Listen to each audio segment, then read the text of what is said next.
我们的家已经住了10年，平时注重空间布置与内心能量的平衡，用简单的维护让生活更轻盈，用舒适的布置维持能量的平衡。当空间和心情都保持清爽，正能量便会慢慢汇聚。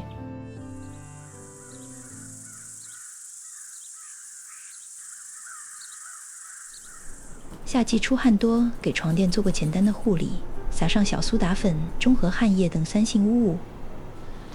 气温高的时候，窗户的污垢用水轻轻一冲就能去掉，再用鱼鳞布擦干，窗面恢复透亮。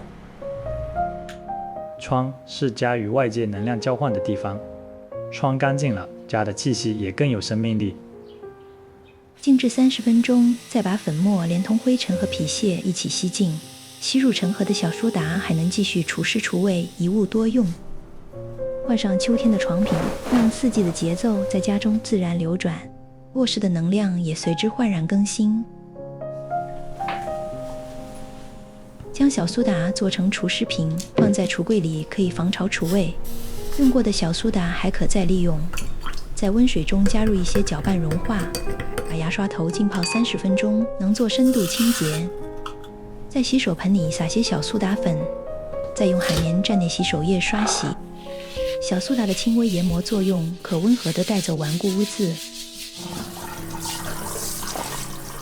最后用鱼鳞布擦干水渍，洗手盆就焕然一新。洗手间清爽整洁，家的能量也会随之流动顺畅。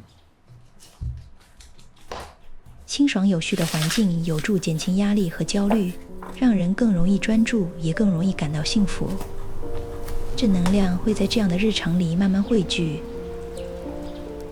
家的能量会在不知不觉中影响着人的生活节奏，可以稳住内心，滋养好身体，让每一天都充满活力。院里的水盆堵住了，才发现是水管老化。我喜欢待在这个被绿意环绕的空间，清凉而安稳，令人心绪放松。榻榻米是我们家的能量角落。工作疲惫或心情不佳时，来到这里就能让人静下心来，慢慢恢复能量。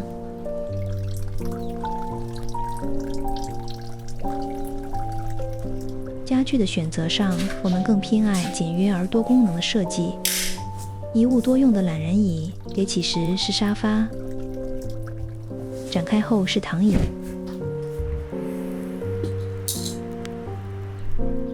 我尤其喜欢这把摇摇懒人椅，坐上去轻轻摇晃，仿佛被温柔的安抚，身心就慢慢的放松了下来。平时在这里看书打盹儿，或者无所事事的躺着，都是给身心最好的休息。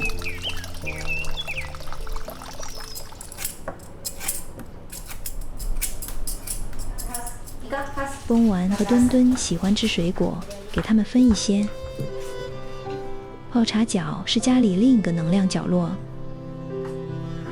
每一次泡茶都是一场小小的仪式，点起合适的香气，挑选茶叶与茶器，让注意力从琐碎中抽离。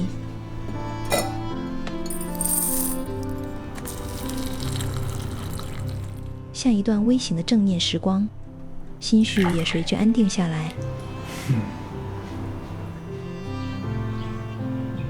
用过的茶叶也能继续派上用场，沥干后放进冰箱，可以吸附异味。也可以把茶叶放进微波炉加热，让茶叶里的水分蒸发，利用蒸汽软化污垢，再用抹布轻轻一擦，就能干净如新，还会留下淡淡茶香。当空间保持清爽舒适，正能量也会慢慢汇聚。留一块属于自己的小角落，放些喜爱的物件，让它成为能量恢复的空间。愿每个家的时光都温润安稳，长久如初。